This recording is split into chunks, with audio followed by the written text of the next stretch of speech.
I do want to take a quick moment to apologize for the length of the video. I have no idea what I did to finally get this Mac working right, but I was trying to get some RAM to work and it was just giving me constant issues, as you'll see throughout. But as you can tell right now, everything is now working. Again, I have no idea what I did to get it all working, but it's now working. So enjoy the rest of the video if you want to watch it, I guess. Alright, sorry about it being a long video, but as you can tell by the title of this video, I'm having some weird issues with this Mac I got from my local Free Geek for 20 bucks. This is not their doing, but I'm kind of certain this thing may have been on the way out, and whatever I did may have just exacerbated the issues it had. So as you can see right now, it's giving me an SOS warning, message, whatever you call it. And that's because there's currently no RAM installed. When I got this thing from my Free Geek, it only had 2 gigs of RAM. And I thought, since I have extra RAM running around, a 4 gig stick of DDR2 to be in fact, I thought, why not see, just for giggles, to see if I can stick this RAM in here and get this thing to boot with 5 gigs of RAM. I was thinking this would be possible because, as you saw in my previous video, I got myself a G4 lampshade iMac. And that thing officially supports a gig. But I was able to unofficially get 2 gigs installed and it works completely fine.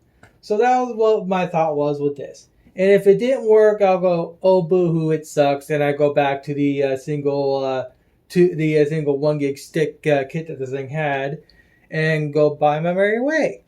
But unfortunately, I seem to have botched the RAM slots in some weird fashion.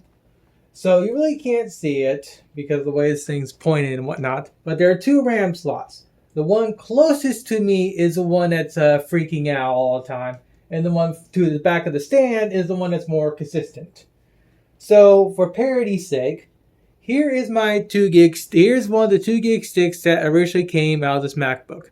The reason why I have this tape here is because in the process of me fiddling around, I broke the little plastic clamps that allow you to eject the RAM and whatnot.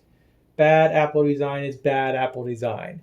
So I may just eventually yank these out just to make it easier on me. But for right now, what I'm going to do is I'm going to put this 2 gig stick in here and we're going to see if this thing boots. I'm going to put it in the slot farthest to the back next to the stand and whatnot. I just gotta make sure I put it in the right direction so it actually seats properly. Because the little clamps that broke off, they don't actually lock it. It just makes it easier for you to pull it out. That's all they're there for. And since this iMac here is so old, they got them really, really brittle. And apparently I can't remember which way this thing goes and the clamp's getting in the way. Go figure. Yeah, I'm going to freaking tear this thing apart just to remove the freaking clamps, because holy crap, those clamps are annoying.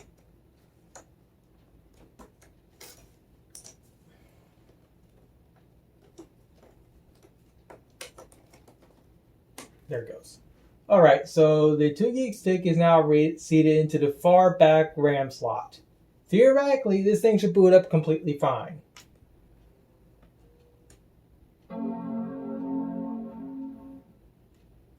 Alright, it turned on completely fine.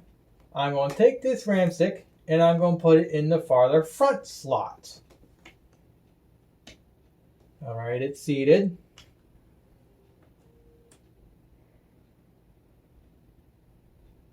And as you can see, even though that stick was working in the far back slot, it is refusing to work in the far front slot.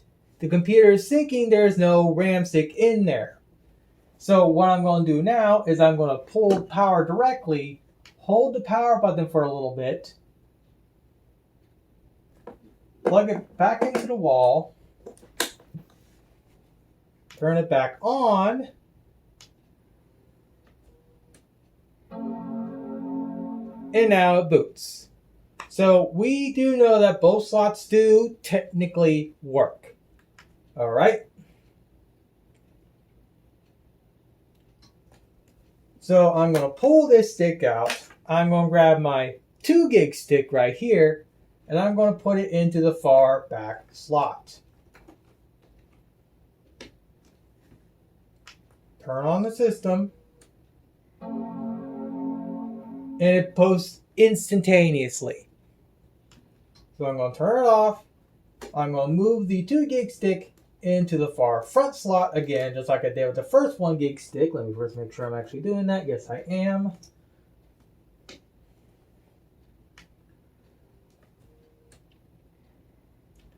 And this time around, it's giving me this SOS error, which is basically saying no RAM, even though you just saw the 2 gig stick working in the far back slot completely fine. All I did was have the audacity to move it from the back slot to the front slot. So I'm going to power off the system again. Actually, I'm just going to completely unplug it. Yeah, I'm going to do that. I'm going to plug it, move away from my 4K TV so I don't break it. Hold the power button for a little bit. Plug it back into wall, if I can figure out where the hole is. Turn it back on again. And it's still acting like there's no RAM in that slot. Even though, like I said before, that 2 gig stick was working completely fine in the back slot, and yet it is refusing to work in the front slot. So I'm going to power off the system again. I'm going to pull that stick. I'm going to reseat it again. Power it on. And it's still giving me the SOS error. So I'm going to pull it from power. I'm going to hold it for a little more longer on the power button.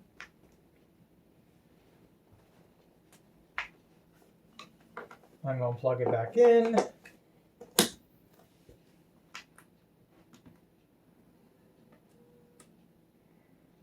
And it's still giving me the SOS error.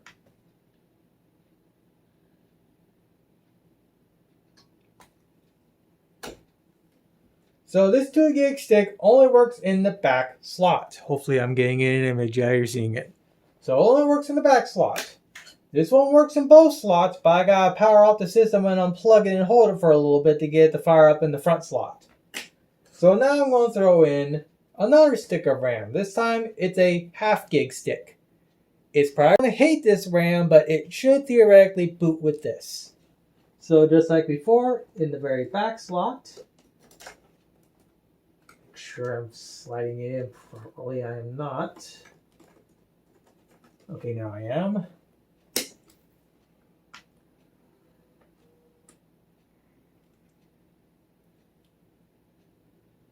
It obviously doesn't like this RAM, so I'm going to do what I did before and just disconnect it from all power. Hold the back power button for a little bit.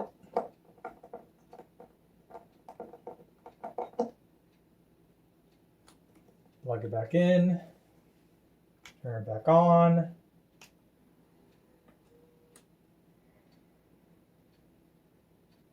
It may not be able to boot on this type of RAM or this low of RAM. So I'm going to power off the system again. Pull it, and then I'm going to put it in the very top or the very front slot again. Come on.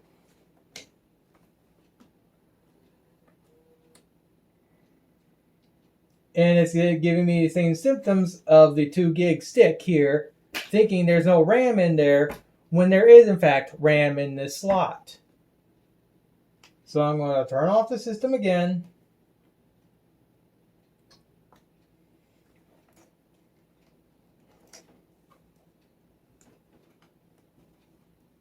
Oh, great.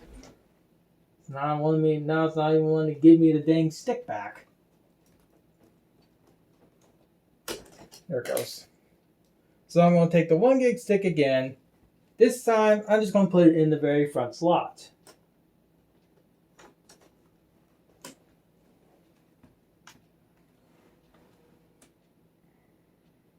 And with the 1 gig stick that was working in this computer previously in the front slot, is now giving me this.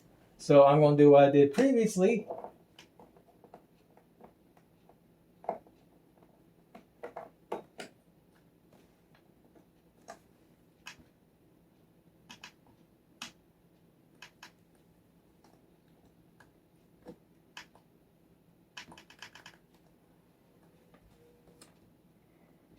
And it's still giving me the SOS error.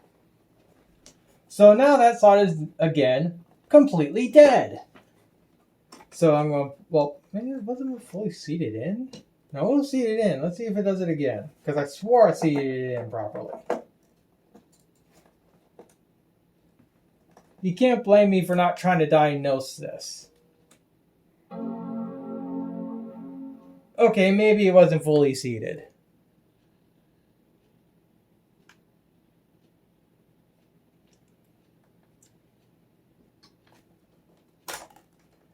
So now I'll take this, and so now I'll just move to the back slot again. Get that stupid clips out of the way. Alright, it's fully seated. Alright, it booted. Move it to the front slot again.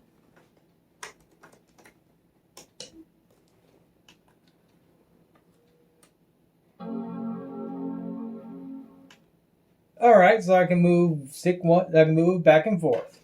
So now what I'm going to do is I'm going to take the 2 gig stick here and put it in conjunction with the 1 gig stick, which should theoretically boot.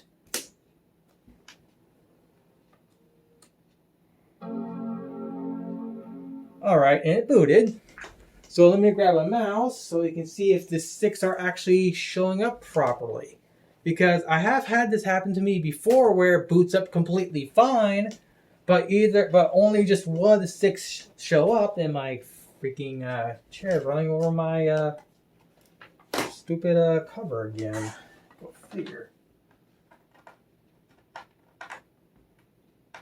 This thing smells like it came out of a hospital. Kind of has that hospital smell.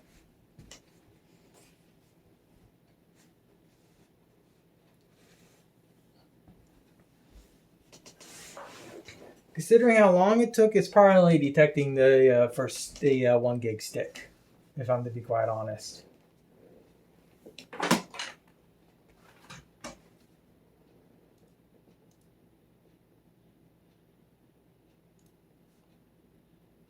Oh. Now they're both detected. Okay. They're now both detected. I'm going to leave it as is. Because now I can actually see if I can get Windows installed on this thing. And to do that, I need to update to Lion, I believe. Because this thing's only running at 10.6.8. And from what I could tell, which is conflicting online, that I should be able to upgrade this thing to Lion. I just need to get a install disk set up. So, I guess done for the video now? Hopefully I can just upload this in one shot. Alright, so I'm calming down a little bit more now. One of the members of my local Free Geek that's on the board, he messaged me reminding me that the RAM on Macs tend to be a little more specific, which could possibly be the case if I was having these issues. But then again, if that was the case, I shouldn't be having 3 gigs of RAM right now on this iMac. It's currently asleep if you couldn't tell. So it's possible that's the case, but then again, why did eventually the everything work? So what I'm going to do is I'm going to go back to Free Geek, hopefully on Wednesday, or not Wednesday, but Thursday. Wednesday's going to be raining where I'm at. I may not even go Thursday, but it depends on the rain and whatnot. But yeah. And I'm going to try and see if I can get a proper 2 gig kit for this thing, or not 2 gig, proper 4 gig kit for this thing, so I can have 4 gigs total, because I think I mentioned it before, but I won't mention it again. I want to put Windows 7 on this thing, and I want to use it for Sims 2. Especially considering the screen on this thing is really, really nice. And for a dedicated Sims 2 machine, for $20, probably like another $5 for RAM, it's a perfect little computer. If I can make sure the RAM doesn't act up. But with that said, I'm currently in the process of burning the Line upgrade disk that I can do to hopefully upgrade this thing to Line. I don't know if I actually can because, like I said before, again, I don't remember if I did or not, but the everything online for this particular Mac is a little wonky. Some are saying it can, some saying it can't. So I'm going to find out in a bit. But with that said, I'll come back probably when I get Lion installed, or if it fails, and end the video here. Or there, sorry. From the looks of it, I am able to update to Lion, so I'm going to go and do that. Alright, the new OS is installed. And all I gotta do now is wait to Thursday when hopefully it's not going to be raining, so I can take this thing back over to Free Geek and hopefully find a matching pair of RAM for this thing, and also remove the plastic door clip thingies, that way so I can actually have a nice clean looking Mac instead of having, well, this. Alright, I'm getting tired of this ugly little chin, and I'm going to do something about it. I'm going to trim the duct tape, and I'm going to tuck it in. I'm going to move these in so they can actually, well, so I can actually screw it in the base and whatnot. And hopefully that won't mess anything up. So let me do the trimming and I'll come back. Alright, I trimmed everything. So next thing to do is to see if the thing will turn on still.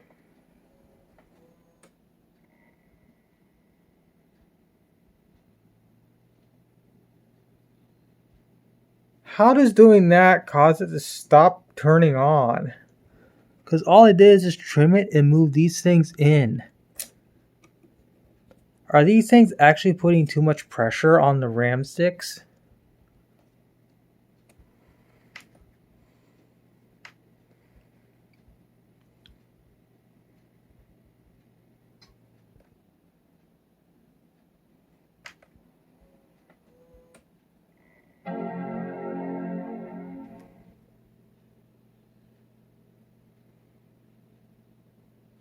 Okay.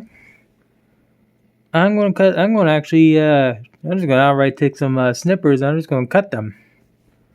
I just need to make sure the 3 gigs of RAM is still showing up. So let boot up again. Alright, all 3 sticks are showing up. So I'm going to snip the plastic so I can reduce some of the stress.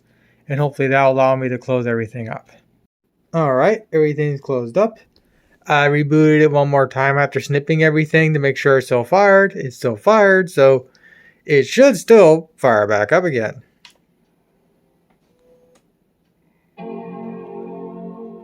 Yay! I kind of want to leave it at 3 gigs just because it's working. But I also want to put the full 4 gigs in here because, like I said, I'm going to put Windows 7 on this thing and I'm going to run Sims 2 on it. With that said, Sims 2 only needs a 1/4 gig of RAM, but I don't know if that's the case with all the expansions, because I am going to load it all with the expansions. But even still, it will theoretically work. So now to figure out how to install Windows on here, because I'm fairly certain this thing can handle Windows 7.